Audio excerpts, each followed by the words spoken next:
चलती ट्रेन में एक युवती से दुष्कर्म की कोशिश की गई है। घटना सियालदह कंचनजंगा एक्सप्रेस की है। बताया जा रहा है कि आरोपी ने रात में सोते समय युवती को गलत तरीके से छुआ और फिर उसके साथ दुष्कर्म की कोशिश की। इस दौरान युवती जाग गई और शोर मचाने लगी। शोर सुन आसपास के यात्री भी जाग गए और आरोपी को धर दबोचा। व्यक्ति की पहचान अभिजीत राउत के रूप में की गई है। बाद में यात्रियों ने आरोपी अभिजीत राउत को आरपीएफ के हवाले कर दिया। जानकारी के मुताबिक आरोपी अभिजीत लामडिंग की ओर सफर कर रहा था। एक सनसनी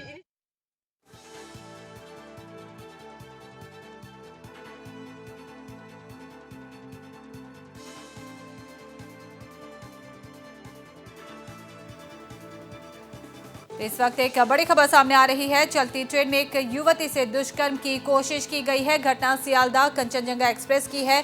बताया जा रहा है कि आरोपी ने रात में सोते समय युवती को गलत तरीके से छुआ और फिर उसके साथ दुष्कर्म की भी कोशिश की। इस दौरान युवती जाग गई और शोर मचाने लगी। शोर सुन आसपास के यात्री भी जाग गए और आरोपी को धर दबोचा।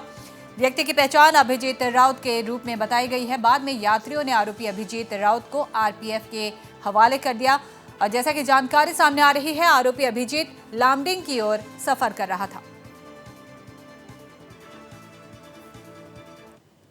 আমার সাথে যে জিনিসটা হয়েছে সেটা আমি প্রতিবাদ করেছি বলে আমার সাথে সবাই ছিলেন, কাজে আমি সেই জিনিসটা ফেস করেছি এবং সবাই আমাকে এত সাপোর্ট করেছেন। তো রাত্রিবেলা আমি যখন ঘুমিয়েছি একটা ভদ্রলোক আমি আপনাদেরকে দেখাই, এই যে মুখটা লুকোসটা, এই যে আপনারা প্লিজ কাইন্ডলি ওকে একটু শেয়ার করেন। এত রাতে লাইভে আসার কারণটা হচ্ছে লাইভ চলছে ওর মুখটা লাইভ চলবে। और इस खबर पर जुड़ते हैं हमारे संवाददाता विक्रम सरकार से। विक्रम, आपसे जानना चाहेंगे ये पूरा मामला आखिर है क्या, और ये अभिजीत राउत जो है कहाँ का निवासी है, कहाँ जा रहा था? जी हाँ दुलमुनी, कल कंचनजंगा एक्सप्रेस जिसका नंबर 13175 जो सियालदह से छोड़ा गया था, उसमें सिलचर की जो ये पैसेंजर है, ये लड़की जो जिसे हम देख रहे हैं, ये लड़की के साथ एक बदसलूकी होती है। ये जो इंसान जो घिनौना काम करने के लिए रात को चढ़ता है ट्रेन में, जो बताया जा रहा है कि लामडिंग की ओर जा रहा था, लामडिंग स्टेशन में उतरने वाला था, नशे की हालत में था। लड़की को सोया हुआ देखकर वो अपनी घिनौनी सोच उस पर थोपना चाहता था, लेकिन गनीमत की बात ये रही कि लड़की की सूझबूझ की वजह से और जो साथी पैसेंजर्स थे उनके अलर्टनेस के वजह से इसे पकड़ा गया। और दुलमुनी, अभी जो खबर है हमारे पास की Rangia police station, GRPF police station में ये केस रजिस्टर हुआ है और इस आरोपी को अरेस्ट भी किया गया है रंगिया जीआरपीएफ के पुलिस स्टेशन में। दुलमुनी जी विक्रम, एक और बड़ी बात यह है कि चलती ट्रेन में इस तरह की वारदात को अंजाम देने की कोशिश करना एक बहुत बड़ा मामला है। क्या कहेंगे इस पर?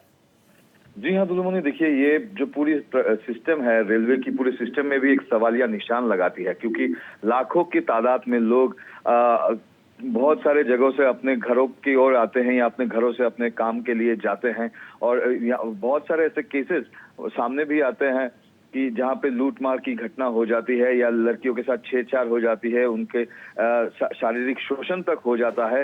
लेकिन ये रेलवे प्रशासन को ये दायित्व बनता है कि हमेशा जो पुलिस बल है या उनके जो सिक्योरिटी फोर्सेस है वो अलर्ट मोड में रहे। अगर वहाँ पे पेट्रोलिंग होती, अगर रात के वक्त अगर पेट्रोलिंग होती तो शायद ऐसा केस ना हुआ होता। और ट्रेन में एक जब सफर कर रहे हैं लोग, किस तरह से नशे की हालत में वो लोग चढ़ सकते हैं, उसकी भी ध्यान रखनी शायद रेलवे प्रशासन की ये जिम्मेदारी बनती है, क्योंकि ऐसे ही लोग हैं जो कई वारदातों को अंजाम देते हैं। तो इसमें कड़ी कार्रवाई रेलवे डिपार्टमेंट को लेनी चाहिए और ये उनके संज्ञान में भी आना चाहिए कि बहुत से लाखों की तादाद में लोग उठते हैं, उनमें से कुछ ऐसे खराब मानसिकता वाले भी लोग चढ़ते हैं जो दूसरे के परिवार के लोगों को आहत कर सकते हैं या उनकी जिंदगी खराब कर सकते हैं। तो इनको बहुत एक कड़ा कदम लेना चाहिए और ये इस केस को लेते हुए एक एग्जाम्पलरी स्टेप भी उनको लेना चाहिए। दुलमुनी